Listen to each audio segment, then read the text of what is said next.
अस्सलामुअलैकुम। मोहम्मद अज़ीज़ सिद्दीक अपने programme mess views के साथ हाजिर खिदमत है। 3-4 इश्यूज़ हैं, एक ही मैं कोशिश करूँगा मैं कवर कर लूँ। एक तो तहरीक इंसाफ की रुकन कौमी असम्बली आलिया Hamza, a lot of regard for her, वज़ारत कमेटी बराए दिफा को ख़त जो लिखा है वो डिस्कस करना ज़रूरी है। ये कौम की आवाज़ है।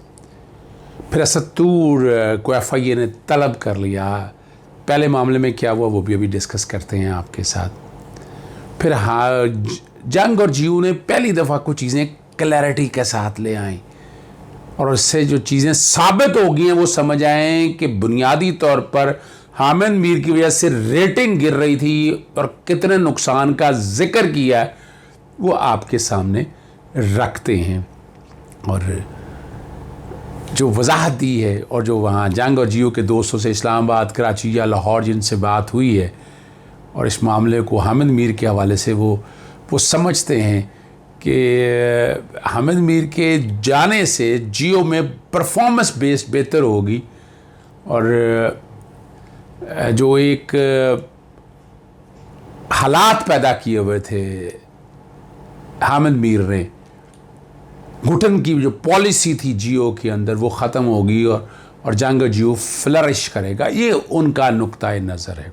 अभी पहले जिक्र करते हैं कि वो ख़त बैकग्राउंड पे उम्मीद है, मैंने रिक्वेस्ट तो की है सोशल मीडिया टीम चला दे, साथ रुकन कौमी असम्बली आलिया हमज़ा का कमेटी बराए दिफा को ख़त लिखा है और अफवाज पाकिस्तान के ख़िलाफ़ जहर उगलवाने वाले लोगों के ख़िलाफ़ कार्रवाई का मुतालबा किया है।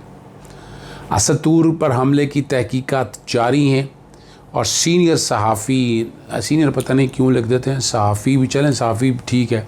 हामिद मीर ने सास इदारों पर इल्ज़ाम लगाए, आर्मी चीफ़ और मोअज़्ज़ज़ इदारों के ख़िलाफ़ नाज़ेबा अल्फाज का इस्तेमाल लिया और जो इल्ज़ामात लगे हैं वो संजीदा नौइयत के हैं और हामिद मीर को या सीनियर सहाफ़ी को ठोस सबूत फराहम करना होंगे। मुअज़्ज़ज़ इदारों ने बेहतर मुस्तक़बिल के लिए अपना आज कुर्बान किया है। और यहाँ बड़ी वाज़ेह तौर पर जो बात की है, साबिक़ स्पीकर याद सादिक ने भारतीय पायलट की रिहाई पर इस तरह का गैर ज़िम्मेदाराना बयान दिया था।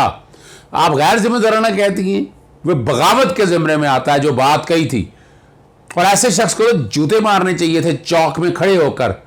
अफसोस और दुख होता है ऐसे बंदे को, तो यानी उनकी जुर्रत कैसी हुई ऐसी बातें करने की। और मकसद उनका बड़ा वाज़ेह है कि वो नवाज शरीफ के एजेंडे पर जो उनके करीबी हैं, यानी जहाँ नरेंद्र मोदी से दोस्तियाँ जा रही हैं, उनको बचाने के लिए ये बातें कर रहे हैं।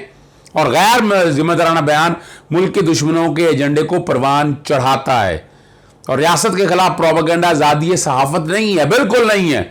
सीनियर सहाफ़ी को बेबुनियाद इल्ज़ामात पर सबक सिखाना चाहिए।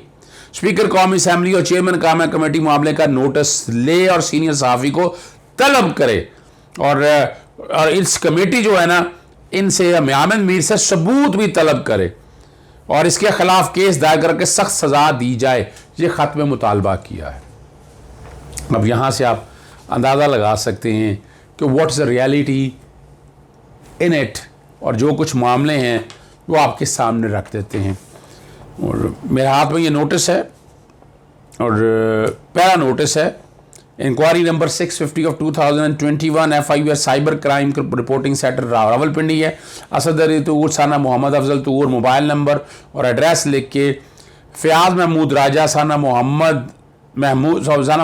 महमूद ख़ान दमयाल रावलपिंडी से उन्होंने लिखा है कि आपने जो बात की है उस साइबर क्राइम के ज़िम्मे में आती है और आप रावलपिंडी के दफ्तर में बाकायदा 4 जून को 11 बजे आएँ। कल इस्लामाबाद हाई कोर्ट में शिफा यूसुफ़ज़ई के बारे में जो ज़ुबान इस्तेमाल की थी, साइबर क्राइम के कॉन्टेक्स्ट में उनके ख़िलाफ़ कार्रवाई शुरू की थी और वो नोटिस की हेयरिंग जो है ना सस्पेंड कर दी इस्लामाबाद हाई कोर्ट ने।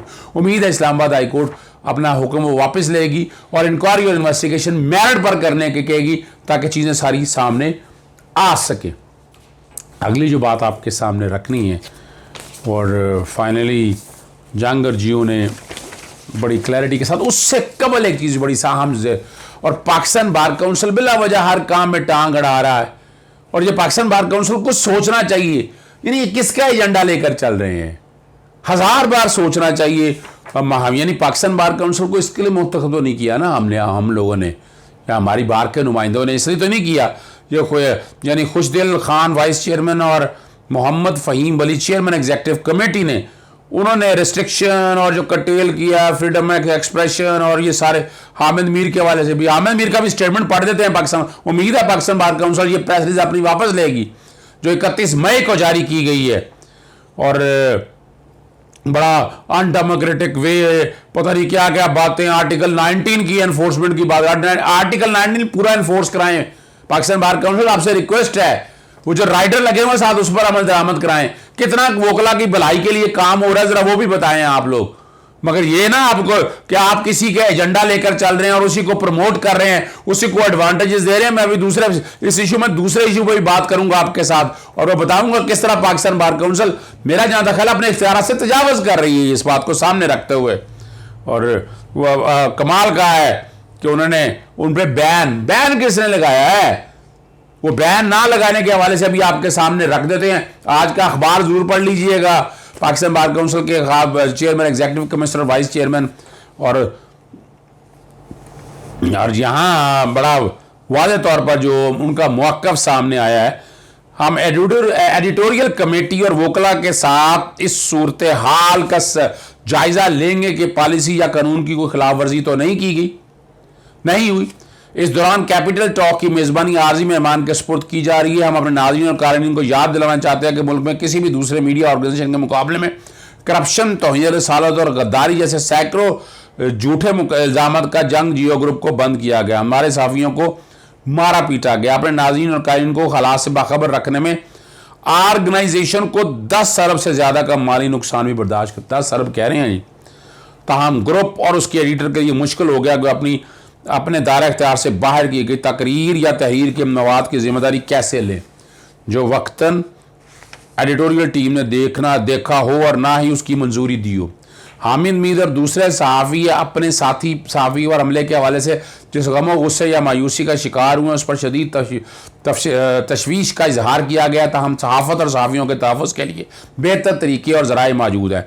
पाकिस्तान में सहाफ़ियों की बड़ी तादाद आवाम के जानने के हक़ के लिए लड़ते हैं, जान और आज़ादी से मरहूम हैं। और PFUJ, RHCP, APNSP, AMEDO और CPNAE के साथ मीडिया हकूक़ की आलमी तंजीमें हुकूमत से मुतालबा करती है कि सहाफ़ियों को ऐसे इक़दाम के खिलाफ तहफ़्फ़ुज़ दिया जाए, मगर अभी तक किसी हुकूमत ने ऐसा नहीं किया। और जो मज़ेदार बात आपके सामने अब रखनी है, शुभन आपके सामने पढ़ दी है, अब इसको सामने रख कर उम्मीद है कि जो है ना पाकिस्तान बार काउंसिल अपनी प्रेस रिलीज वापस लेगा। अगली जो बात आपके सामने रखनी है, और हामिद मीर दबाव डाल रहे हैं जियो के ऊपर कि उनको वापस शो दिखा दिया जाए। और माजी में आपको पता है 2 बार इनकी मुलाजमत चली गई थी, 2 बार इन पर सो कॉल्ड हमला हुआ, क्या हो गया है। और वो दबाव डाल रहे हैं कि कैपिटल टॉक मुझे दिया जाए, यानी इसका मतलब है बदमाशी लगा रहे हैं ना ये सारी। और उठ खड़े हुए अख्तर मैंगल भी आ गए, मुस्लिम लीग उनके नुमाइंदे वो आ गए, उन्होंने कहा कि वो बाकायदा बाइकआउट करेंगे, कोई नुमाइंदा कैपिटल टॉक में शिरकत करेगा तो पूरे का बाइकआउट करे ना। आपको किसने कहा है? और नहीं बुलाना चाहिए, मैं नहीं समझता इनको नहीं बुलाना, जो नहीं आना चाहता ना ये बात खत्म। उसके बगैर अपने मौक़िफ़ की क्लैरिफिकेशन देनी थी वो नहीं दे सकेंगे। तो यहाँ से जो नज़र आ रहा है ना एक दूसरे में पर्दों के साथ बैठकर प्यार मोहब्बत की जो पींगे बढ़ाई जा रही हैं, एजेंडा नज़र आ गया आपको। अब इसी के साथ एक और एजेंडा मिलाऊंगा कि वो भी इनके साथ है, पश्तून तहफ़्फ़ुज़ मूवमेंट। यानी ये सारा जो आजकल PDM के अंदर चीज़ों का मुरब्बा इकट्ठा हुआ है, उनका एजेंडा कुछ और है आपके सामने।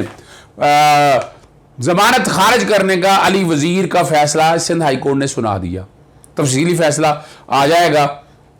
मुल्क मुखालिफ तकारीर की थी सिंध के अंदर, पश्तो के अंदर अली वज़ीर, मोहसिन दावड़ और मंजूर पश्तीन थे।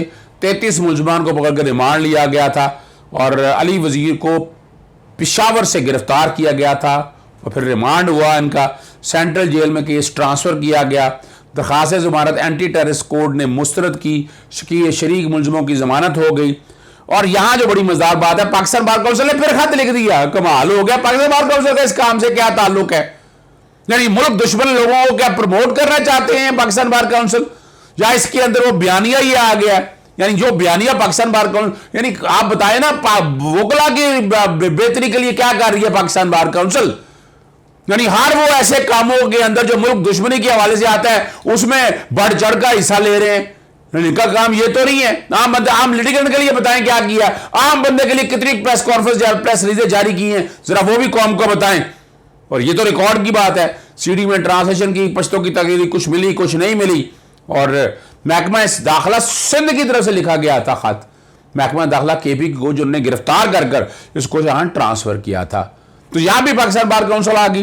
ये सारे आज के प्रोग्राम में आपको अंदाजा होगा कि ये सारे जो लोग हैं एक ही जगह इकट्ठे हैं सारे, और उस बयानियों को, वो बयानियों को जो मुल्क दुश्मन को मुल्कों में पसंद किया जाता है उसको प्रमोट कर रहे हैं। आपके सामने हकायक रख दी हैं, कोई कंप्रोमाइज नहीं होना चाहिए इस हवाले से। ऐसे सहाफियों का, ऐसे लोगों का बाइकआउट होना चाहिए। ISPR को भी, तमाम को, हमारी बार एसोसिएशन, बार काउंसिल को भी बाइकआउट करना चाहिए और ऐसे लोगों को बिल्कुल प्रमोट नहीं करना चाहिए, कोई भी हो। और बाकी जो बयानियां बदल दिया है वो मैंने आपके सामने ससूर का बता दिया है। अली वजीर सुप्रीम कोर्ट से भी जमानत खारिज होनी चाहिए, ऐसे लोगों को जेल में डालना चाहिए और डे टू डे ट्रायल चल के इनको कन्विक्शन की तरफ लेके जाए, तभी ये जुबान बंद करेंगे मेरी रियासत पाकिस्तान के खिलाफ। किसी वक्त आवाज़ ऊंची हो जाती है, गिला भी किया आपने, लेकिन क्या करें, इशू ऐसा होता है जहां आवाज़ ऊंची हो जाती है। इजाज़त दीजिएगा। अस्सलाम वालेकुम, खुदा हाफिज़, पाकिस्तान जिंदाबाद।